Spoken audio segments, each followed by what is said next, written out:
વચનામૃતમાં કહ્યું છે કે જેમ કોઈકનો કાગળ પરદેશથી આવ્યો હોય એને વાંચીને એ કાગળ લખનારાની જેવી બુદ્ધિ હોય એવી જણાઈ આવે છે.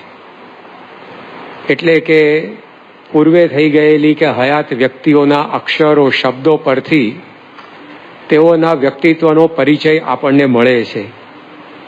જેમ સ્વચ્છ નિત્ર્યા જળમાં માણસનું પ્રતિબિંબ ઉપસી આવે છે, એવી જ રીતે વ્યક્તિના શબ્દ સરોવરમાંથી પણ એના વ્યક્તિત્વનો ક્યાસ કાઢી શકાય છે.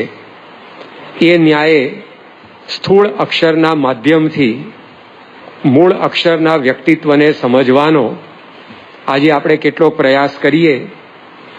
ગુણાતીતાનંદ સ્વામીની વાતો આપણે જ્યારે વાંચીએ છીએ ત્યારે એ વાતોના શબ્દે શબ્દે અક્ષરે અક્ષરે ગુણાતીતાનંદ સ્વામીનું અદ્વિતીય વ્યક્તિત્વ વિલસી રહેલું આપણને દેખાય છે. એમાં સ્વામીના વ્યક્તિત્વનું એક પાસું નજરે ચડે છે કે ગુણાતીતાનંદ સ્વામી આધ્યાત્મિક માર્ગના સર્વોચ્ચ અનુભવી સંત હતા. ગુણાતીતાનંદ સ્વામીએ 5મા પ્રકરણની 219મી વાતમાં એવું કહ્યું છે કે અમારે તો તમને જે સૂક્ષ્મ વાતું છે, જે ઝીણી વાતું છે, એ જાડી કરી દઈને સમજાવવી છે. એટલે કે જે સૂક્ષ્મ ગહન વાતો છે એને જાડી કરીને, અર્થાત કે સ્થૂળ કરીને ગામડીઓ પણ સમજી શકે એવી સરળ ભાષામાં સંક્ષિપ્તતયા સમજાવવી. આ કાર્ય ક્યારે થઈ શકે? જ્યારે જે તે ક્ષેત્રનો પૂર્ણ અનુભવ હોય ત્યારે જ વ્યક્તિ ગહન વસ્તુને સરળ ભાષામાં સંક્ષેપ રીતે રજૂ કરી શકે છે. પ્રશ્નને સમજવામાં ગોથી ખાઈ ગયેલા વિદ્યાર્થીનો ઉત્તર ક્યારેય ટૂંકો ના હોય, કારણ કે જેટલું આવડે એટલું એ લખી નાખે, જે સાચું પડ્યું એ ખરું.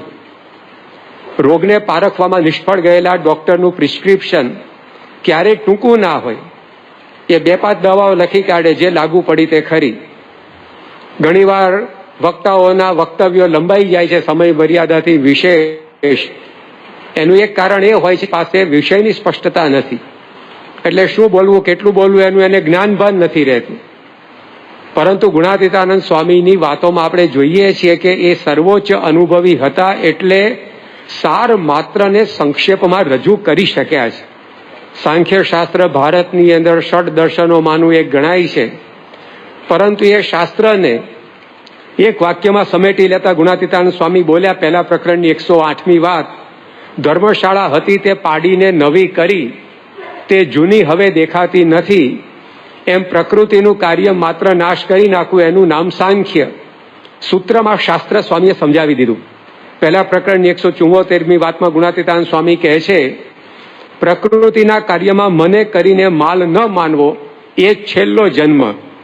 જન્મ પુનર્જન્મ વિશે કેટલા થોથાઓ લખાયા છે અને લખાઈ રહ્યા છે, પણ સ્વામીએ એક વાક્યની અંદર આપણને છેલ્લા જન્મની સમજ આપી દીધી. 5મા પ્રકરણની 291મી વાતમાં સ્વામી બોલ્યા કે આ સાધુના વિશે જેટલો ગુણ એટલી સદવાસના, અને જેટલો અવગુણ એટલી અસદવાસના. તો વાસના, સદવાસના, અસદવાસના ઉપર તો કેટલું બધું વિચાર વિમર્શ ખેડાણ લોકોએ કર્યું છે, પણ સ્વામી એક વાક્યમાં આપણને આ સમજાવ્યું. બીજા પ્રકરણની 101મી વાતમાં સ્વામી બોલ્યા, જ્યાંથી અચાનક ઉચાળા ભરવા તેને અર્થે ઉદ્યમ, અને જ્યાંથી કોટી કલ્પે ઉચાળા નથી ભરવા ત્યાં જવા માટે ઉદ્યમ નહીં, એ જ અજ્ઞાન છે. તો આ રીતે એક એક વાક્યોમાં સરળતાથી સામાન્ય વ્યક્તિ, હળ ચલાવનારો ખેડૂત પણ સમજી શકે એ રીતે સ્વામીએ પોતે આધ્યાત્મિક રહસ્યોને છતા કર્યા છે. તે ઉપરથી આપણને ખ્યાલ આવે કે એ આ માર્ગના સર્વોચ્ચ અનુભવી હતા. તે વિના આટલું સરળતાથી સંક્ષેપમાં શાસ્ત્રોના ગહન સત્યો સમજાવી ન શકાય. ત્રીજા પ્રકરણની 32મી વાતમાં ગુણાતીતાનંદ સ્વામી બોલ્યા કે બુદ્ધિ યોગ શું? તો બુદ્ધિને વિશે એવું જ્ઞાન જેથી ભગવાન રાજી થાય. આ બુદ્ધિની વ્યાખ્યા એમણે એક વાક્યમાં કહી દીધી. તો આવા તો ઘણા બધા દ્રષ્ટાંતો સ્વામીની વાતોમાં આપણને જોવા મળે છે, જે એક સર્વોચ્ચ અનુભવી સંત તરીકે તેઓનું વ્યક્તિત્વ આપણી નજર સમક્ષ છતું કરે છે. તેઓ નિડર સ્પષ્ટ વક્તા હતા, એ એમની વાતો પરથી આપણને સમજાય છે. એમના વ્યક્તિત્વની અંદર સ્પષ્ટ વક્તાપણું કેવું હતું? 5મા પ્રકરણની 406 વાત ઘણી લાંબી વાત છે, પરંતુ ગુણાતીતાનંદ સ્વામી એની અંદર કહે છે કે ગોપાળાનંદ સ્વામીને ધોળા પહેરાવવા માટે ઓલ્યા દેશના બધા અને આ દેશના ત્રીજા ભાગના તૈયાર થયા, ત્યારે અમને લાગ્યું કે જો ગોપાળાનંદ સ્વામી જેવા સંત દુખાશે તો રાંકના હાડલા ફૂટી જશે. માટે સ્વામી પોતે જુનાગઢથી વડતાલ આવ્યા અને જઈને સીધા રઘુવીરજી મહારાજને મળ્યા. ત્યારે રઘુવીરજી મહારાજે કહ્યું કે આમાં મારું કંઈ ચાલે એમ નથી, નિત્યાનંદ સ્વામીને મળો. તો ગુણાતીતાનંદ સ્વામી નિત્યાનંદ સ્વામી પાસે ગયા કે આ બધું શું છે? નિત્યાનંદ સ્વામીએ કહ્યું કે હું સભાની અંદર માળા લઈને બેસીશ એટલે બધાને ખબર પડશે કે હું માળા ફેરવું છું, ત્યારે કશું બોલતો નથી, પરંતુ ભગવદાનંદ બહુ ફડફડ્યો છે, માટે તમે એને જઈને મળો. અને ગુણાતીતાનંદ સ્વામી સીધા ગયા ભગવદાનંદ સ્વામી પાસે. એ સંત જાણી ગયા હશે કે સ્વામીનો પારો ઊંચો છે, એટલે એને હેઠો લાવવા માટે એમણે આસન પાથર્યું. કારણ કે માન સન્માન આપવામાં આવે તો ગલી પછીના ગાલીચા બધાને ગમતા હોય છે, પરંતુ ગુણાતીતાનંદ સ્વામીએ આસન ફગાવી દીધું અને ભગવદાનંદ સ્વામીને કહ્યું કે તું અહીંયા મોટેરો છે, પણ અક્ષરધામમાં હું મોટો છું, અને જો કંઈ પણ આડું અવળું કરીશ તો ત્યાં આગળ તડકે ઉભો રાખીશ. ત્યારે ભગવાનંદ સ્વામી બોલ્યા કે હું કાંઈ નહીં કરું. અને પછી જ્યારે સભા ભરાઈ ત્યારે મંજુ કેશાનંદ સ્વામીએ પ્રશ્ન નાખ્યો, ધર્મદેવને પુત્ર કેટલા? અને ગુણાતીતાનંદ સ્વામીએ ઝંપલાવ્યું કે કોણ નથી જાણતું ધર્મદેવને પુત્ર કેટલા? અને એમ કહીને પછી ધર્મ નિયમની જે કંઈ બધી વાતો કરી કે બે દેશના આચાર્યો ભેગા થયા છે, માટે જે ધર્મામૃત પાડતા એને રાખો, બાકીને કાઢો. અને આખી રાત સ્વામી કે આગું પાછું કરવામાં કોઈ ઊંઘ્યું નહીં, એટલો ખળભળાટ મચાવી દીધો સ્વામીએ. અને એ વખતે ભજનાનંદ સ્વામીના પટારામાંથી કાંઈ નીકળ્યું નહીં. જો કશું રાખવું ન તો પટારો શું કરવા જોઈએ? અને જે સ્વામીએ પોતે ગોપાળાનંદ સ્વામીનો પક્ષ રાખવા માટે એક એક ગઢ કિલ્લા એ વખતે પાડ્યા અને ગોપાળાનંદ સ્વામીનું અપમાન ન થવા દીધું, તો સ્વામી પોતે કેટલા સ્પષ્ટ વક્તા હતા એનો આની ઉપરથી આપણને ખ્યાલ આવે છે કે એમણે પોતે જેમ છે તેમ કહીને ગુણાતીતાનંદ સ્વામીએ આવા એક સંતનો પક્ષ રાખ્યો. એટલું નહીં, એમની વિશેષતા એ હતી, સામાન્ય રીતે જે સ્પષ્ટ વક્તા હોય એને કોકને કોકના પ્રત્યે દ્વેષ દાજ થઈ જાય, આંટી એલર્જી થઈ જાય, પણ આટલું બધું સ્વામીએ કર્યા પછી સ્વામી કે લાવો આપણે મળ્યા નથી તો મળીએ એમ કરીને બધાને ભેટ્યા. તો એમના અંતરની અંદર કોઈ ડંખ નહોતો, પરંતુ જ્યારે પ્રણાલીઓનો ભંગ થતો હોય, પ્રણાલીઓના સ્તંભ સમા સંતોનો આવી રીતે અવહેલના અપમાનનો કારસો રચાતો હોય, ત્યારે સ્વામી પોતે શાંત બેસી રહ્યા નહોતા. યોગ્ય સમયે સત્ય બોલવું નહીં, એ અસત્ય બોલવા કરતાં વધારે હાનિકારક છે, ભયંકર છે. એ ગુણાતીતાનંદ સ્વામીએ થવા ન દીધું. તો આવું એમનું સ્પષ્ટ વક્તાપણું. 6ઠા પ્રકરણની 151મી વાતમાં ગુણાતીતાનંદ સ્વામી બોલે છે કે મેડે મંડળી ભેળી થઈને મલકની નિંદા કરે છે, પણ જે કરતા હોય એને કાઢી મૂકશું. અને જે ધર્મામૃત આપણી ઉપર કર્યું છે એને લોપીને ચોર્યું કરે છે, લુગડા વધારે રાખે છે, એને કાઢી મૂકશું. ટીટોળી પગ ઊંચા કરે એને કરીને આકાશ નહીં ઝીલાય, જેને પાળવું હોય એ પાળે, બાકી બધા હાલવા માંડે. તો આવું સ્વામીએ સ્પષ્ટતાથી ત્યાં આગળ બયાન કર્યું. 6ઠા પ્રકરણની 108મી વાતમાં ગુણાતીતાનંદ સ્વામી બોલે છે કે જુઓ ને, કેટલાક છે તે એક એક ક્રિયાનું નામ લેવું નહીં અને પાણી પણ ભરવું નહીં. તે શું? જે શાલગ્રામને કારસો આવે, પણ મને તો એવાને જોઈને દાંત આવે છે કે ઘેર શું આમ સૂઈ રહેતા હશે. તો આવી રીતે સ્વામી નિધડકપણે શ્રીજી મહારાજની પ્રણાલીઓ તૂટતી હોય ત્યારે વાતો કરવાની અંદર ટાઢા પડ્યા નથી. 5મા પ્રકરણની 387મી વાતમાં ગુણાતીતાનંદ સ્વામી બોલે છે કે એક સાધુએ કહ્યું કે આપણા કર્મમાં લાડવા નહોતા, પણ આ તો મહારાજની દયાથી મળે છે. ત્યારે ગુણાતીતાનંદ સ્વામી બોલ્યા કે એ તો એમને આપણને એમની સ્મૃતિ રહે એટલે મહારાજ જમાડતા, બાકી મહારાજનો મત એવો નથી કે વિષય ભોગવવા. તો આ રીતે સ્વામી પોતે જે કંઈ અણસમજણો હોય એને ખૂબ જ સ્પષ્ટતાથી એ રજૂ કરી દેતા, પરંતુ એની પાછળ એમની કરુણા હતી.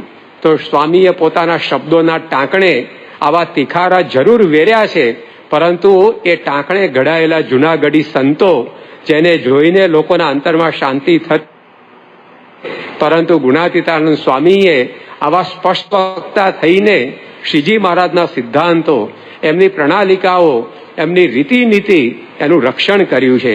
3જા પ્રકરણની 21મી અને 22મી વાતમાં શેઠને સ્વામી 21મી વાતમાં કહે છે કે તારા મનમાં એમ જાણે છે જે મેં ગઢડાની અંદર હરિકૃષ્ણ મહારાજને પધરાવ્યા, 1.5-2 કલાકમાં બજારની અંદર લટાર મારીને શિવલાલ શેઠ લઈ આવ્યા. સ્વામીએ બુદ્ધિનો દોડ ટાળી નાખ્યો કે કરોડ મણ ઢૂસા લઈને ભેગા કરીને એનો વેપાર કરવાનો વિચાર આવે છે, એમાં સાધુનો સમાગમ મૂકીને તમે આ 150 રૂપિયા રસોઈના લઈ આવ્યા તો શું મોટું એમાં કામ કર્યું?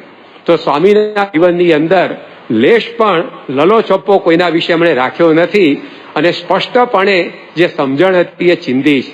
6ઠા પ્રકરણની 80મી વાતમાં તો સંપ્રદાયના વહીવટદાર સમા આચાર્યોને પણ ગુણાતીતાનંદ સ્વામી કહે છે કે દેશ કાંઈ કોઈના બાપના નથી, માટે ધર્મવરો નામ વેરો ઉઘરાવીને ભજન કરવું, બાકી 1000 રૂપિયા ખોટા મેળવવા એ તો કવલીને દોઈને કૂતરીને પાવા જેવું છે. તો આ રીતે ગુણાતીતાનંદ સ્વામી કોઈની શેષ શરમની અંદર એ દબાયા નથી અને જેની જે ફરજ હોય એ પ્રત્યે એમણે સભાન કર્યા છે. 6ઠા પ્રકરણની 21મી વાતમાં ગુણાતીતાનંદ સ્વામીએ કહ્યું કે અક્ષરધામમાં જવું હોય તો મહારાજને પુરુષોત્તમ સમજવા પડશે, નહીતર પછી બીજા ધામમાં જવાશે. જેમ હરિવર્ષ ખંડમાં પ્રહલાદજી રહ્યા છે એમ જો આપણે રામચંદ્રજી જેવા સમજીશું તો વૈકુંઠમાં જઈશું અને કૃષ્ણ જેવા સમજીશું તો ગોલોકમાં જઈશું.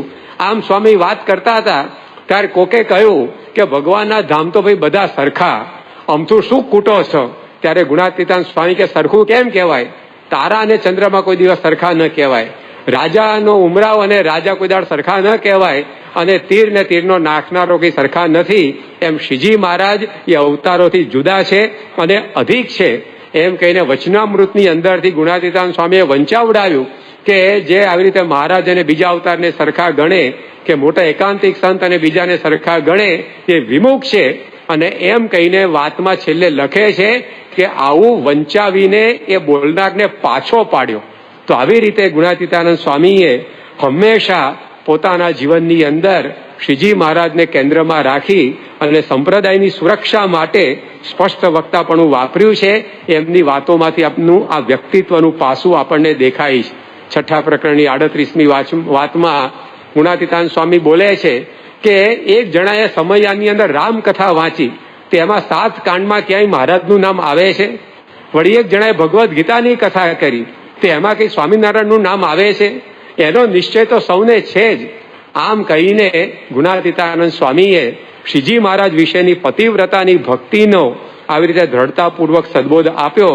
તો આ રીતે ગુણાતીતાનંદ સ્વામીના અંતરની અંદર શ્રીજી મહારાજ એક પ્રધાન હતા, એમનો સંપ્રદાય, એમના સિદ્ધાંતો, એમની પ્રણાલિકાઓ એ પ્રધાન હતી.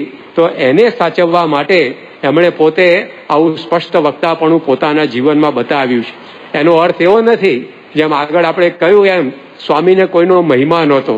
ગુણાતીતાનંદ સ્વામી પહેલા પ્રકરણની 141મી વાતમાં કહે છે કે આજનો આવેલો હોય અને 20 વર્ષ માંદો રહે તો પણ આપણે એમની ચાકરી કરવી પડે. તો આ કેટલો મહિમા આજના આવેલાનો પણ એમના અંતરમાં હતો. 5મા પ્રકરણની 35મી વાતમાં સ્વામી કહે છે કે જીવ તો બધા સારા છે, તો એમને કોઈ નરસું જણાતું નહોતું. પહેલા પ્રકરણની 287મી વાતમાં સ્વામી કહે છે કે બહુધા આખો સત્સંગ વડવાનળ જેવો છે. તો આવી ઉત્કૃષ્ટ મહિમાની દ્રષ્ટિથી એ પ્રત્યેક સંત સત્સંગીને નિરખતા હતા. છતાં પણ જ્યારે સિદ્ધાંતની વાત આવે, સ્વરૂપની વાત આવે, પ્રણાલિકાઓની વાતો આવે ત્યારે ગુણાતીતાનંદ સ્વામીએ પોતે કોઈની શેષ શરમ રાખ્યા સિવાય જે વાતો કરવાની હતી એ કરી છે. તો મહારાજે જે વચનામૃતમાં કહ્યું કે કોઈથી દબાઈને જે કહેવા યોગ્ય એ પણ ન કે એ અતિશય ભૂંડું છે, તો આ ભૂંડાઈનો લેશ પણ એ સ્વામીમાં નહોતો. આવું એમનું અદ્વિતીય વ્યક્તિત્વ એમના ઉપદેશામૃતમાં વિલસી રહેલું દેખાય છે. સ્વામી પોતે આવું સ્પષ્ટપણે જેને જેમ છે તેમ કહી શકતા, કારણ કે તેઓનું વ્યક્તિત્વ તમે છોજી ભલા વૈરાગ્યવંતનું હતું. એમના વર્તનમાં એવા ત્યાગ વૈરાગ્ય હતા, ધર્મ નિયમની દ્રઢતા હતી, લેશ પણ એની અંદર કોઈ આંગળી ચીંધી શકે એવી ક્ષતિ જોવા નહોતી મળતી. બાકી વર્તનની અંદર શિથિલતા ધરાવનારી વ્યક્તિ જ્યારે સ્પષ્ટ વક્તા બનવા જાય ત્યારે એના શબ્દો બુમરેંગ થઈને એની ઉપર જ આવે. પરંતુ ગુણાતીતાનંદ સ્વામી આવું કહી શક્યા કારણ કે એ ત્યાગ વૈરાગ્યની અંદર શુરાપુરા હતા. એમને આ લોકના કોઈ પદાર્થ, કોઈ પુરુષ, કોઈ પૈસા, કોઈ પદવી કશાની પડી નહોતી, લેશ પણ એની સ્પૃહા નહોતી. બીજા પ્રકરણની 25મી વાતમાં ગુણાતીતાનંદ સ્વામી બોલે છે કે એક જણ 500 રૂપિયા મૂકીને ગયો, પણ એટલા રૂપિયાના દાણા લઈ અને આ સાધુનો સમાગમ કર્યો હોત તો કેટલો સમાસ થાત? 500ના આગળ 1000 આપશે મહારાજ, પણ એનાથી અજ્ઞાન ઓછું જવાનું છે. તો સ્વામીના જીવનની અંદર એ જમાનામાં 500 રૂપિયાની કોઈ ભેટ ધરે એટલે ઘણી મોટી વાત કહેવાય, છતાં એનો ભાર ન પડ્યો, એવો એમનો વૈરાગ્ય હતો. છઠ્ઠા પ્રકરણની 129મી વાતમાં સ્વામી કહે છે કે કોક મોટો માણસ ઘોડો લઈને આવે તે ન ગમે, મરને મોતિયા લાવ્યો હોય તો પણ શું, કૂતરાનું નામે મોતિયો હોય છે. એટલે કે સારી રસોઈ લાવે, પૈસા લાવે, મંદિરમાં ભેટ ધરે, એનાથી કઈ સ્વામી પોતે પલળે એવા નહોતા. આવી એમના જીવનની અંદર ત્યાગ વૈરાગ્યની ખખા હતી. છઠ્ઠા પ્રકરણની 152મી વાતમાં ગુણાતીતાનંદ સ્વામી બોલે છે કે અમારે તો કાંઈ વસ્ત્ર પણ ન જોઈએ, આ ધાબળી પણ નથી રાખી, અને ખાવાની અંદર દાળ રોટલા જોઈએ, બાકી બીજા બધામાં મહારાજની દયાથી સહેજે અરુચિ રહે છે.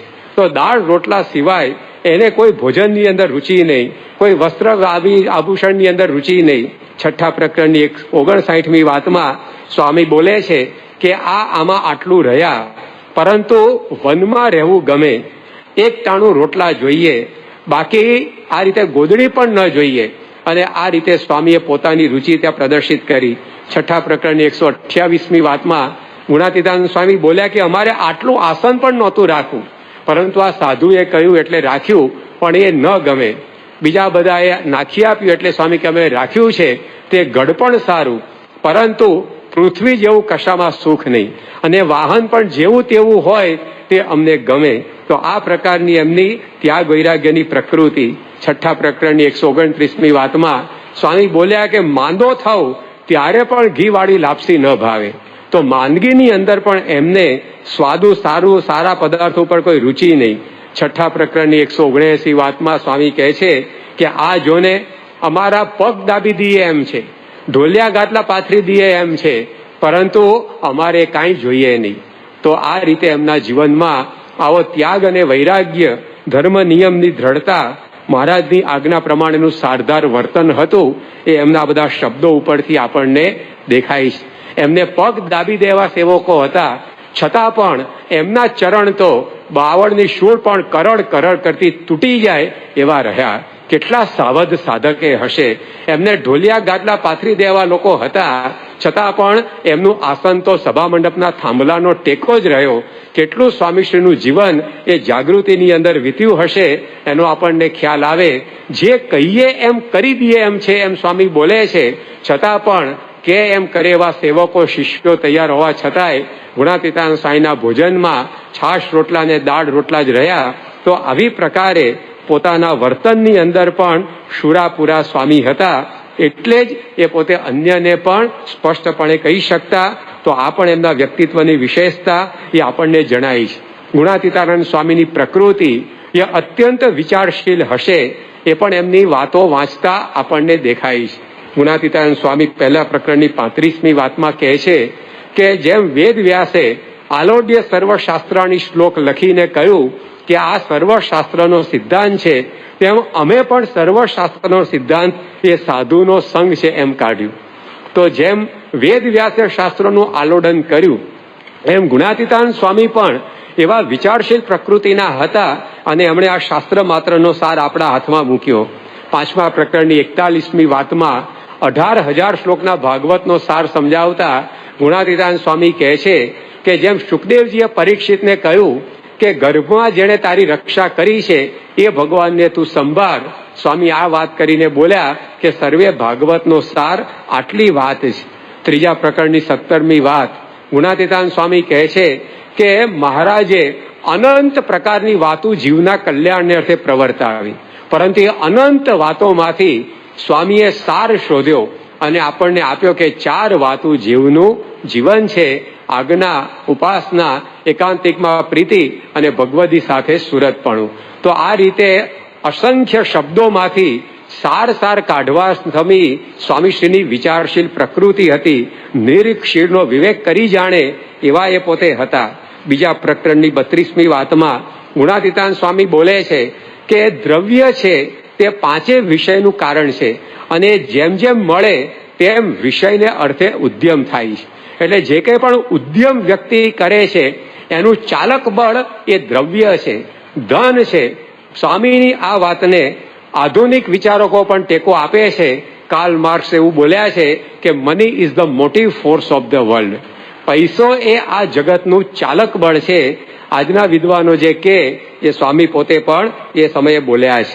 બીજા પ્રકરણની 86મી વાતમાં સ્વામી કહે છે કે મોઢાની અંદર હેઠલા દાંત છે સાંભેલા છે અને ઉપલા દાંત છે ખાંડણીયા છે. તો આ કેટલું સૂક્ષ્મ ચિંતન છે. વ્યક્તિ માત્ર રોજ જે ક્રિયા કરે છતાં પણ સ્વામી કે ત્યારે સમજાય. તો એવી પ્રકારે ગુણાતીતાનંદ સ્વામીએ પોતે આ વાત કરી. તો આ પ્રકારે આવા તો ઘણી બધી એમની વિચારશીલતાના ચમકારા એમની વાતોની અંદર આપણને દેખાય છે. બીજા પ્રકરણની 191મી વાત, ગુણમાં દોષ કયા છે સ્વામીએ કહ્યું. તો પહેલા પ્રકરણની 12મી વાત, દોષમાં ગુણ છે એ પણ એમણે જણાવ્યું. તો આ કેવી બુદ્ધિ, ગુણમાં પણ દોષ અને દોષમાં પણ ગુણ શોધે. તો એ રીતે સ્વામી પોતે પ્રત્યેક પળે વિચારપૂર્વક પોતાનું જીવન જીવતા હશે. બીજા પ્રકરણની 115મી વાતમાં ગુણાતીતાનંદ સ્વામી બોલ્યા છે કે ટોપીવાળો એક ઠેકાણે કોઈને રહેવા દેતો નથી. એમ આપણે પણ એક જગ્યાએ બંધાવું નહીં, આ પછી ઉપદેશ સ્વામીએ આપ્યો. પરંતુ ટોપીવાળો એક જગ્યાએ કોઈને રહેવા દેતો નથી. તે સ્વામીએ ક્યારે જાણ્યું હશે, કેવી રીતે જાણ્યું હશે? પરંતુ આપણે સમજી શકીએ છીએ કે મહારાજની સાથે ઘણું બધું સ્વામી પોતે રહેતા ફરતા અથવા તો મહારાજના ચરિત્રો સંભાળતા.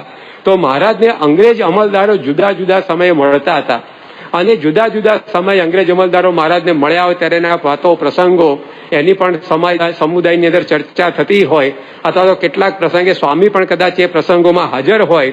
જેમ કે સન 1810ની અંદર ખેડા જિલ્લાના કલેક્ટર તરીકે એરન સાહેબ મહારાજને મળ્યા.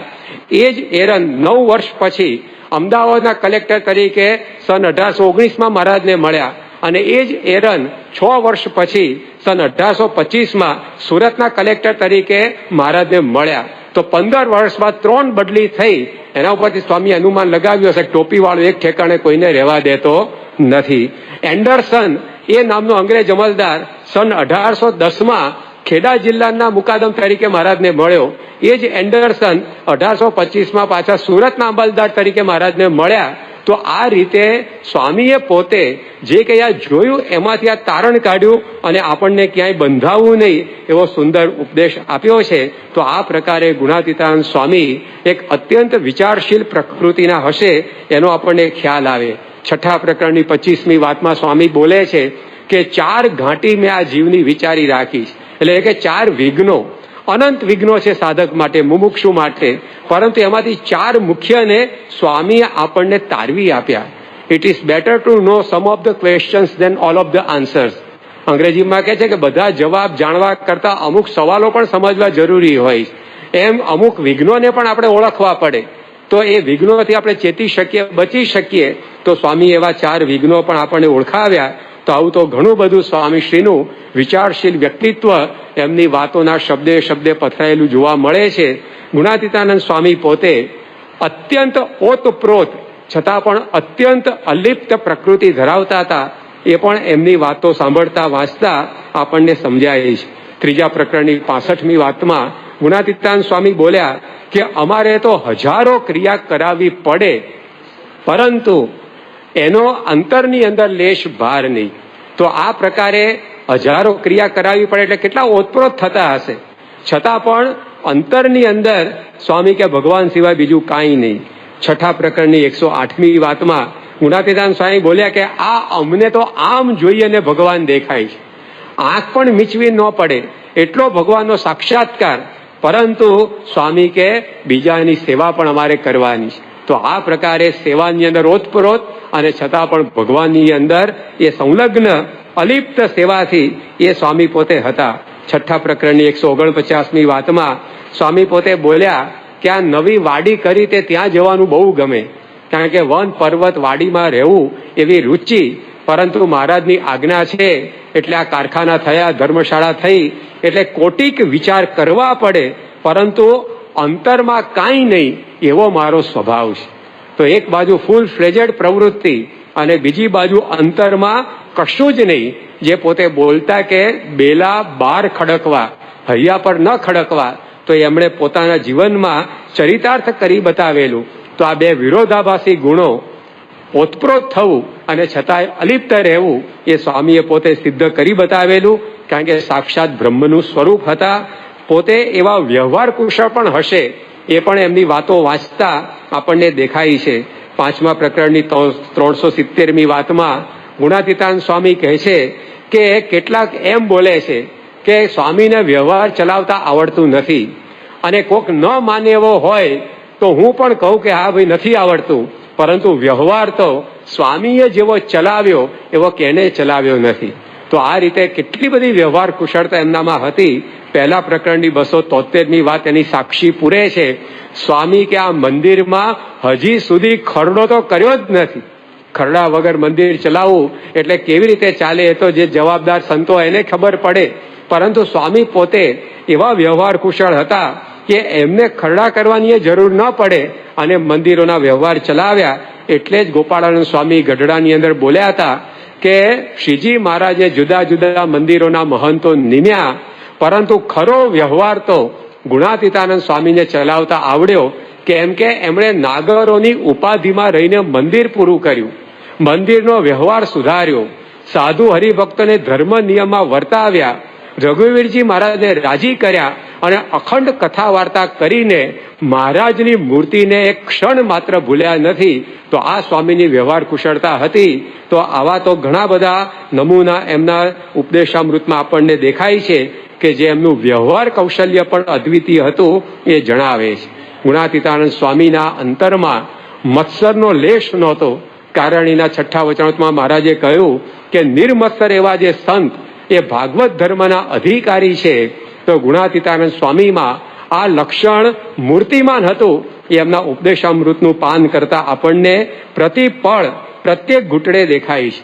4થા પ્રકરણની 140મી વાતમાં સ્વામી એવું કહે છે કે ભગવાન અને ભગવાનના ભક્તના ગુણ ગાવા જેથી જીવ ભ્રમરૂપ થઈ જાય. તો ખાલી સ્વામી બોલ્યા નથી, પરંતુ કેટલા બધા સંતો ભક્તોના ગુણો એમણે પોતાની વાતોમાં ગાયા છે, ઉલટથી બોલ્યા છે.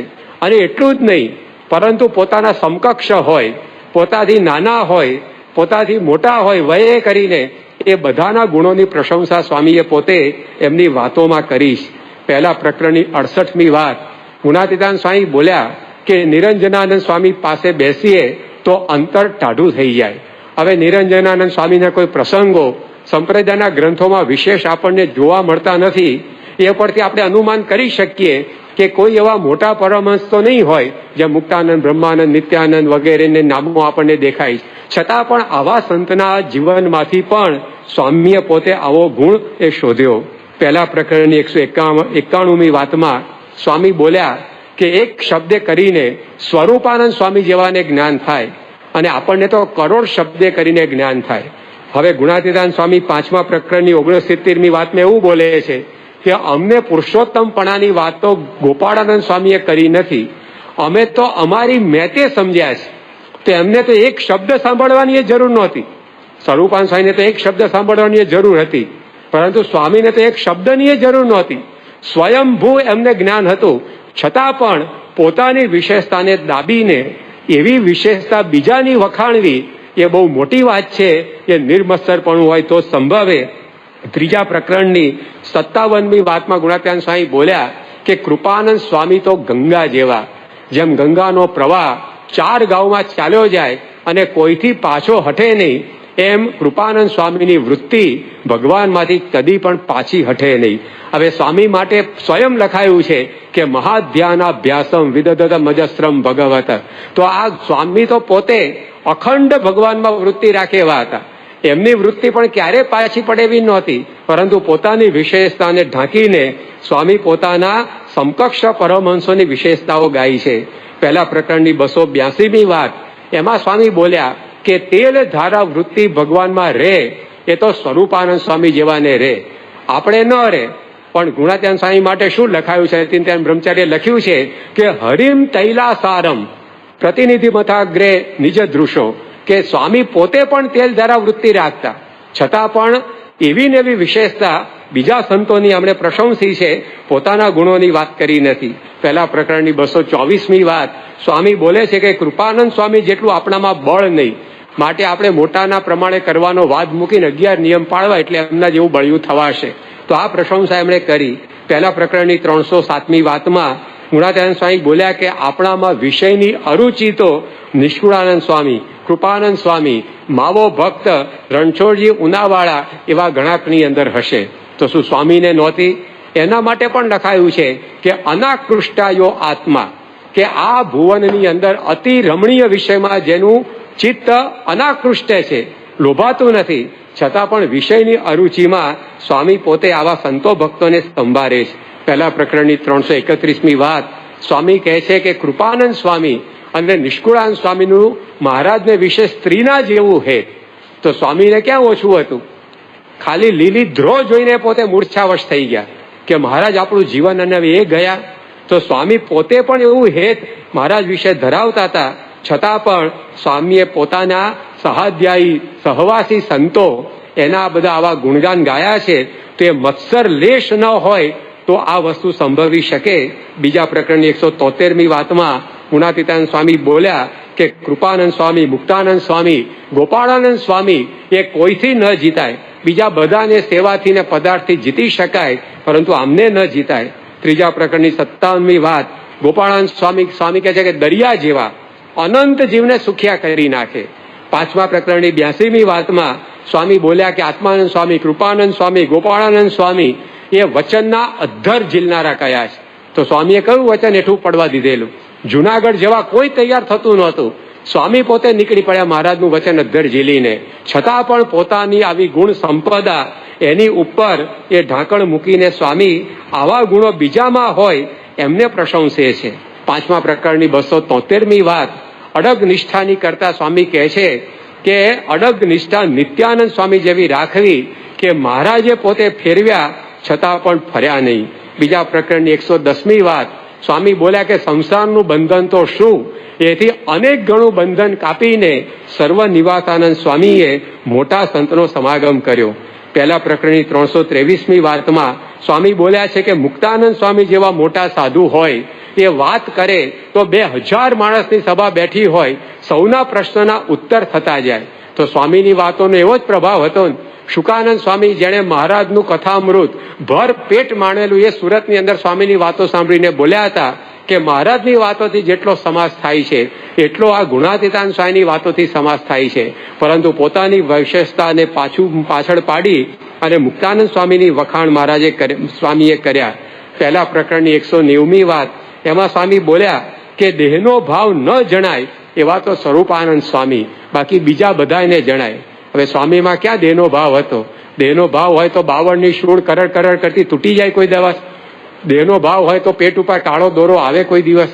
દેહનો ભાવ હોય તો લાકડાનું તિલક્યું ને કાચલી નાળિયેરની એ ઔરસ્ય તરીકે રહે કોઈ દિવસ. છતાં પણ સ્વામીને પોતાના ગુણોની તમા નથી, પરંતુ એવા ગુણો પોતાની સાથેના સંતો ભક્તોને એમણે વખાણ્યા છે. તો કેટલું બધું નિર્મત્સર અંતઃકરણ એ સ્વામીનું હશે.